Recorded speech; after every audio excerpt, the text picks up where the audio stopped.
بسم اللہ والصلاۃ والسلام علی رسول اللہ۔ چند دن قبل ڈاکٹر ذاکر نائک کو ایک جگہ پر انوائٹ کیا گیا اور یتیم بچیوں کو کچھ شیلڈز اور انعامات دینے کے لیے جب انہیں کہا گیا تو وہ اسٹیج سے ہی اتر گئے۔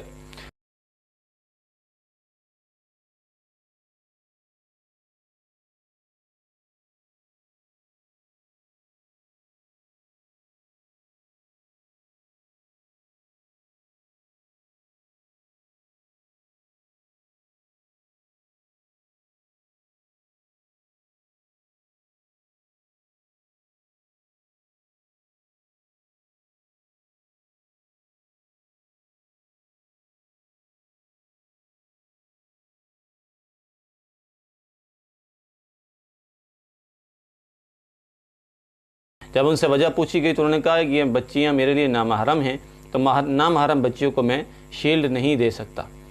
سب سے پہلی بات تو ہمیں یہ دیکھنی ہوگی کہ کیا وہ بچیاں جو ہے وہ اس قابل ہیں جو اعتراض اور جو بنیاد جو دلیل جو ہے ذاکر نائک صاحب نے بنائی۔ تو اگر دیکھا جائے تو بچیاں وہ تو بالغ بھی نہیں بچیاں، تو شرعی احکام جو نافذ ہوتے ہیں وہ ایک الگ چیز ہے، اور شیلڈ جب پیش کی جاتی ہے تو ہاتھ بھی مس نہیں ہوتے، ٹچ نہیں ہوتے، تو اس میں کوئی شرعی قباحت نہیں تھی کہ آپ جو ہے وہ نہ دیکھتے بچیوں کی طرف اور آپ جو ہے ان کو شیلڈ دے جاتے۔ اسٹیج پر جو ہے وہ اعلان کیا گیا کہ اب بچیوں کو شیلڈ دیں گے، لیکن آپ نے جو ہے اس کا انکار کر دیا۔ اور جب شیلڈ دی جاتی ہے تو ہاتھ ٹچ نہیں ہوتے، آپ ہاتھ ٹچ بھی نہ کرتے، سامنے دیکھتے رہتے، ان بچیوں کی حوصلہ افزائی ہو جاتی ہے۔ اور یتیم بچیاں ہیں کہ نبی پاک علیہ السلام نے فرمایا کہ جب اگر تمہارا دل سخت ہو جائے تو یتیم بچوں کے سر پہ ہاتھ رکھ دو، اللہ تعالیٰ تمہارے دل کو نرم فرما دے گا، اور تمہارے ہاتھ کے نیچے جتنے یتیم کے بال آئیں گے تو اتنی نیکیاں اللہ تعالیٰ، اس طرح کی روایت ملتی ہے۔ تو باقی قرآن کے ریفرنسز وغیرہ دیتے ہیں،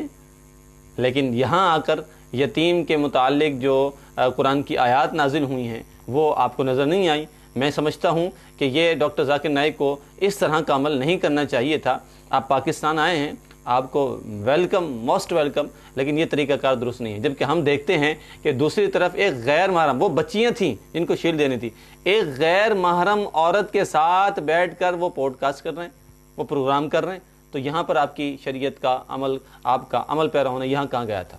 یا پھر یہ ایسا تو نہیں کہ بچیاں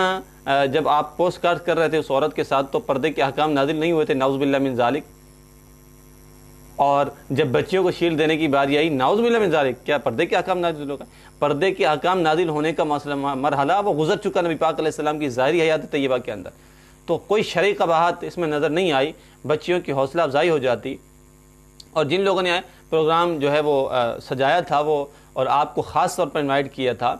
تو اس لحاظ سے آپ کو ان کی حوصلہ افزائی کرنی چاہیے تھی، جو کہ آپ نے نہیں کی۔ بہرحال اس پر غور کرنا چاہیے کہ جب بندے کو اتنا انوائٹ کیا جائے، بلایا جائے، اور وہ کام نہ کرے تو محفل پروگرام کرنے والوں کو بڑا دکھ ہوتا ہے، خاص کر ان یتیم بچیوں کو بڑی ٹھیس پہنچی ہوگی کہ ہمیں اسٹیج پر بلا کر جو ہے وہ انعام ان کے ہاتھ سے نہیں دلوایا گیا، تو بڑی تکلیف ہوئی ہوگی۔ اللہ تعالی ہم سب کو شریعت کے مطابق زندگی گزارنے کی توفیق عطا فرمائے۔